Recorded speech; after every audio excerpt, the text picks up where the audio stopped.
Daren has always been a dreamer. Flighty. He's a go-getter, he makes things happen. Very passionate person, just a bit ditzy. Everyone knows about his obviously topless mini. I used to tie this cape around his shoulders and put his snowboarding goggles on. Top down with his surfboard. His attention span maybe just seemed to be a bit short for uni.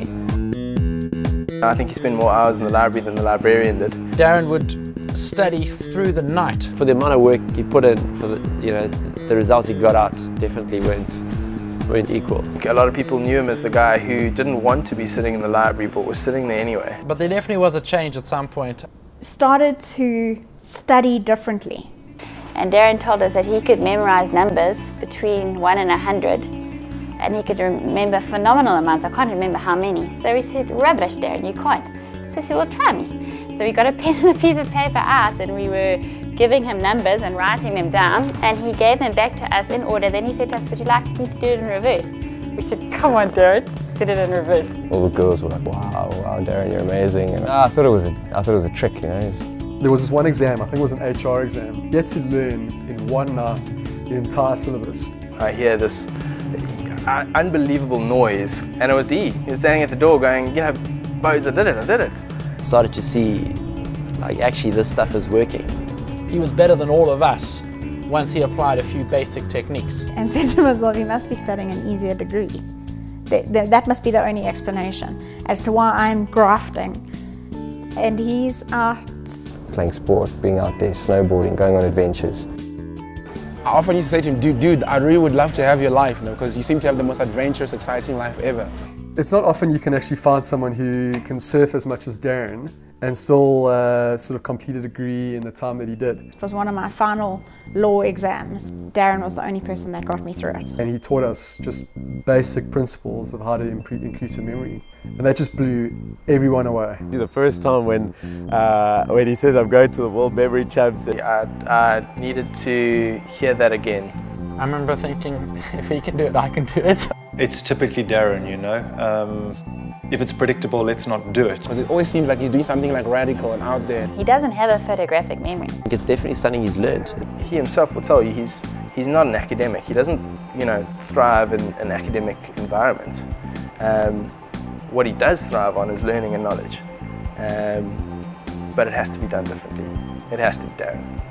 He's probably one of the most influential young people in this country. The number one thing that people ask me, they look at me and they say, how do you do what you do?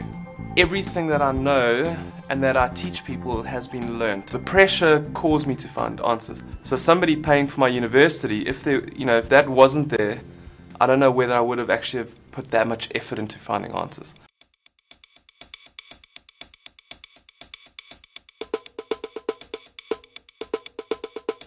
I think naturally people think it's these geeky, nerdy people. It's actually like people that are just interested in just pushing their brains and seeing stuff that would normally be viewed as impossible.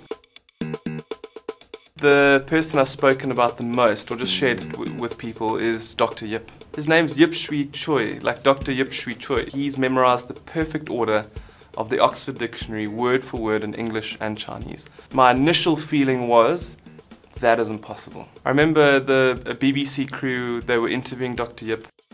For serendipity. S-E-R-E-N. S-E-R-E-N-D-R-P. Yes, this word in there. Serendipity. This word is in page, let me see, 1370. He had the page number, he had the word on the page. He Number 15, and indeed that is serendipity. Yeah. Correct? And correct. And what does it mean? It means when you do something successfully, something like an accident, you're not purposely, but you know, success is something which you discover something in an accidental way. Exactly. How long did it take you to memorize? 5.5 months.